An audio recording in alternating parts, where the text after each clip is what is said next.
Hello friends, welcome back to my channel Finance Unpacked with SP.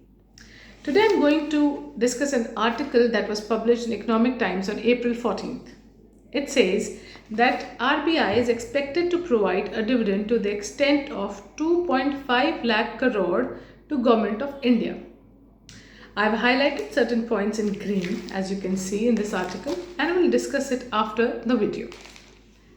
Let's first try to understand what actually the dividend is RBI giving to the Government of India.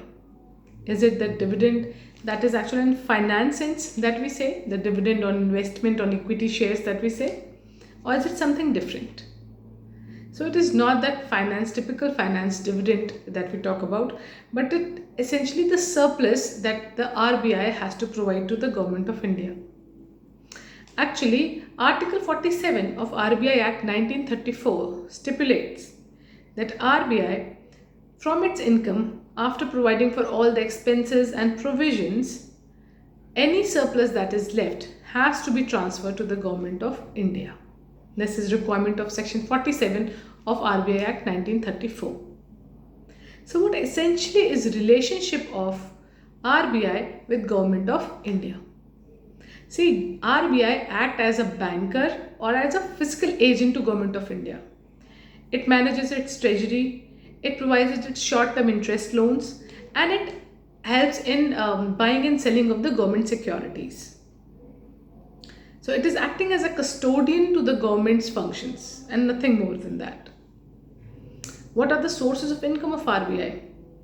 The sources of income is essentially number one, the interest on the government securities.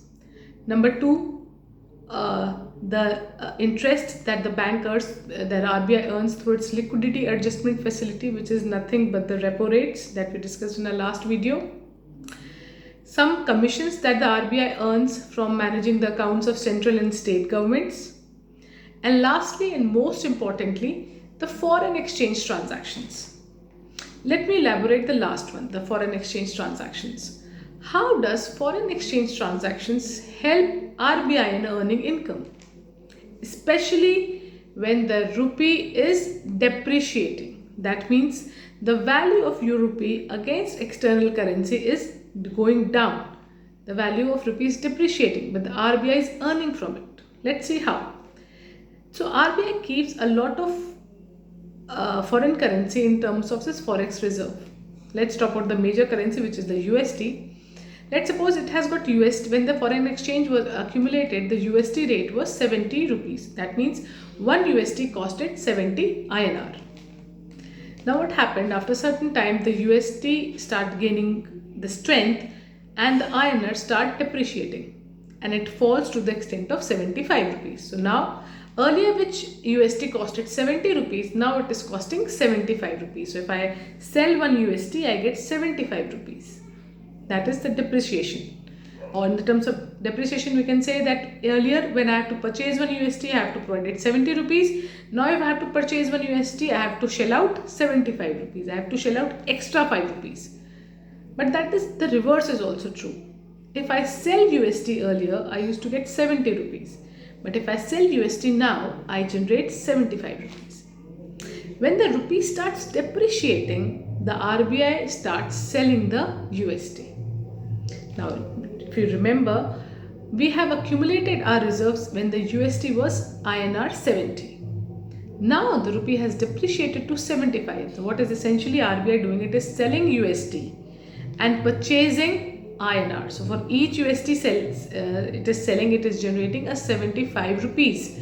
Basically a margin of 5 rupees for every USD it is selling. That 5 rupees is the margin that the RBI gets as foreign exchange income. That is the major source of income for the RBI. Now after providing for all the expenses and any surplus if it is left, the RBI is mandated to transfer that surplus to Government of India as per Section 47 of RBI Act 1934. Now let's come back to my article. I have highlighted some certain things. I know it's appearing a mirror image for you and I will paste it as a snapshot in my video or in the comment, but have a look at it. First it says dividend. So dividend is not dividend, it is actually surplus. Then it says that RBI's major source of income had been the foreign exchange, which is extent to the extent of 3.5 lakh crores. Now, out of 3.5 lakh crores, once 1 lakh crore was first accounted for the expenses, and the remaining 2.5 lakh crore is provided for as an income.